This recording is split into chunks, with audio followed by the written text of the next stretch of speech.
Hi, Chai. Hi, Kiah. I'm Tammy Reese of Hey, Culture Focus Magazine. How are you both today? good. So Thank good. you for having us, Tammy. It's nice to meet you. It's an honor. Congratulations to you both on your roles in Night Sky. Please tell me about these characters. How do they relate to each other? Anything you have in common?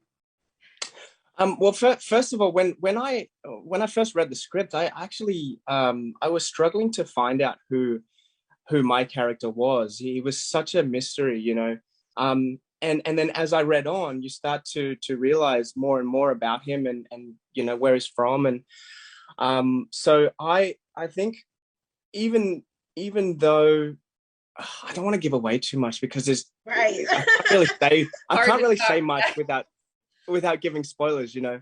Um, but it was really difficult to kind of relate to my character because he just had a completely different experience. So I watched a couple of documentaries about certain things and certain people that lived a similar experience, and just tried to get little things from that. Yeah, my character's a completely uh, left field type of character. Left field type of character that you don't want to give too much away about, so the audience gonna have to watch about you, They're gonna okay? have to watch it, you know, and then come and talk to me after you watch it. I love it. How about you, Kiah? Tell me about your character? Yeah, well, Denise, she's like super left brain, super analytical, super good at school. And I'm like completely opposite. I'm like flailing. I'm so creative. I laugh and have fun. So tapping into my center, being really focused, being really diligent, all of these things. It was kind of fun because she's so opposite of actually me that I was able to like really invest in who Denise was in relation to her grandparents and how much she loves them and her school and her graduate school. I was like proud to play her because I was like, I'm glad that somebody thinks I'm good at math because I'm not. I love that you said fun because I had fun watching the series. How was it working with each other, with Sissy and JK? It was amazing. It was amazing. Yeah. Take it away, Chai. um, I I'm still kind of pinching myself at the moment, like that I got to work with everybody. I mean, even Kiah, like I was saying before, Kiah is such an amazing scene partner. She's so giving in the scene. Um, I just consider myself lucky, you know, lucky to be here. So thanks for having me, Kiah. Lucky Thanks for indeed, Thanks I'm for having me, sure. Tammy. I'll leave you with what's one word you would say would define this series? Just one word. Ooh, that's Compelling. hard. Compelling. Compelling. Yeah. Both of you Um, said compelling. I would probably say Wow. compelling too. Yeah, yeah. I love it. Well, congratulations again. Night Skies premiering exclusively on Prime Video May 20th. Keep up the great work, you both. Thank you so Thanks, Tammy. It much. was really lovely to meet you. Bye You. Bye. bye. Hi, Holden. Hi, Daniel. I'm Tammy Reese of Culture Focus Magazine. Thank you for your valued time today. As Hi, executive, Tammy. hi. Thank As you. executive producer, showrunner, Holden, you being the writer, I would love to know a brief background of how you two got together to make this masterpiece called Night Sky. It's a great question. It sort of was just uh, uh, dumb luck, I guess, for me at least.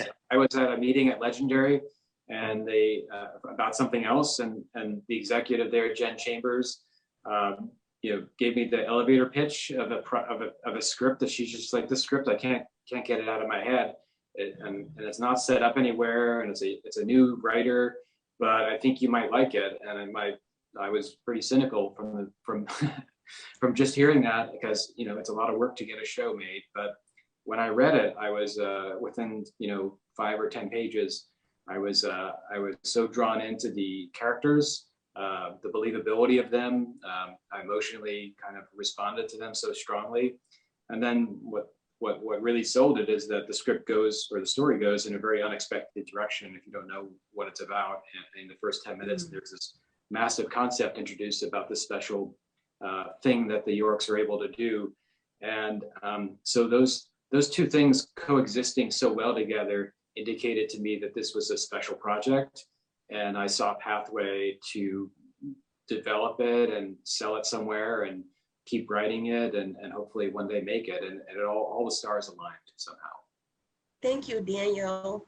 Holden, did the actors stay to your words? Was there any freedom control for them to ad-lib at any point? Yeah, there was absolutely freedom at various points in the process. You know, Dan and I were very lucky in that we and our very talented writing staff from season one were able to finish the entire season well before we went into production, almost a year, in fact. So we had a lot of time for us and the rest of our collaborators to sit with the words on the page, and the actors did as well. And so before we started filming, you know, Sissy and JK are so incredibly talented and have so much experience and so much to bring to the table that we would have been fools not to work with them on the scripts and to make the characters sing as best they could in their voices. And so, you know, we would speak with them about scenes before doing them. And then, you know, Dan and I are not, I would say, on the super tyrannical side of wanting every single word to be said perfect on screen, and at least in this project. And a reason for that is that the reality and the nuances of that relationship and the realism of the moment to moment on screen is so important that there needed to be that sense of spontaneity on screen. And I think that I think that Sissy and JK, almost called them by their character names, you know, they understood those characters so well that 9 times out of 10, if they, you know, ad-lib something because they thought that their character would say it, they were right. And I think that it makes the performances just so alive on screen. I understand there was a name change to the title. It started off at Light Years. What went into that decision to change it to Night Sky? Well, in the end, we actually thought that Night Sky was a better evoked what the themes of the show were about and the mysteries of the universe.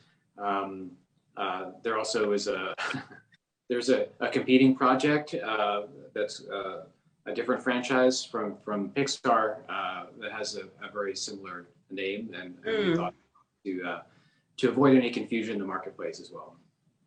You both spoke highly of JK and Sissy. What other actors would you like to touch on regarding their performances and how you felt watching them? Well, I think that were we to elucidate everything about how great our cast was, we would run over the limits of this interview. But I'd safe to say that we were so lucky with everyone that we were able to get. We're such a character-focused show, and the casting process was so important to us. We had incredible casting directors who led us to so many different types of talent.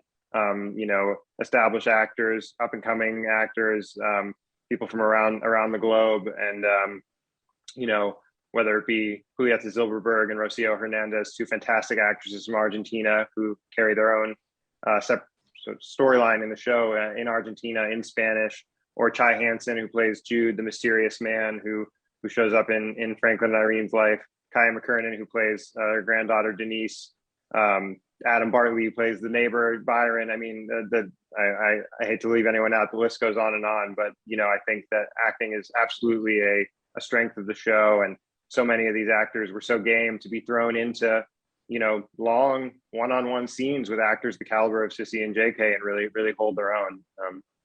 Yeah, we gave new talent a break, you know, a shot too. Like someone like Kiah, for instance, you know, she had really only done Mayor of Easton, I think, and was fantastic in it, but it hadn't been released before we cast her. But she was just so strong in her audition and sort of popped off the screen that we knew that we wanted to get on the ground floor of that opportunity. Lastly, I would ask you both, what do you want the audience to brace themselves for upon watching it? Or is there any unique aspects that you think the audience would be able to relate to regarding any of the dialogue or storyline?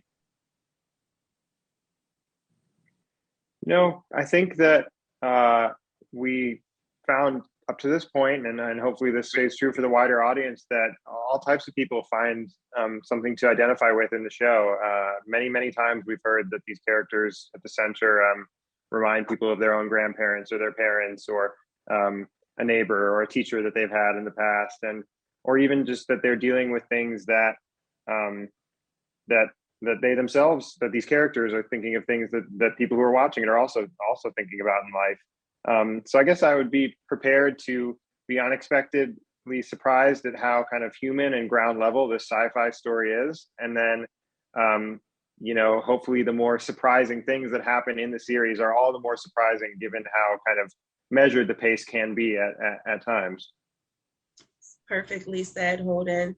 Thank you both so much. Congratulations. Night Sky coming exclusively to Prime Video May 20th. Keep up the great work, guys. Thank you, Tammy. Thank you, Tammy. It's nice talking to you. Bye.